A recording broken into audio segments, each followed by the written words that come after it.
Welcome to the Salmon Runs YouTube. Enjoy the video. In this video, I will explain how to remove a BMW 2 Series grille. First, gather your essential tools: a plastic trim removal tool and a T20 Torx screwdriver. These specific tools are crucial for preventing damage to your vehicle's delicate components. Also, have a soft cloth ready to protect your paintwork. Working in a well-lit area will ensure you can clearly see all the clips and fasteners, making the process much smoother and safer for your car. Now, let's get started.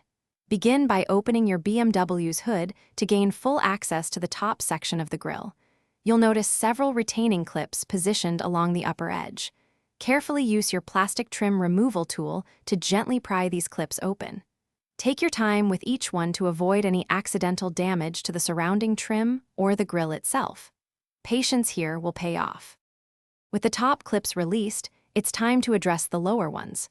These are often a bit trickier to reach, requiring you to carefully reach behind the grille. Feel for the clips and apply gentle, consistent pressure to release each one. It's often easiest to start from one side and work your way across, systematically freeing each clip.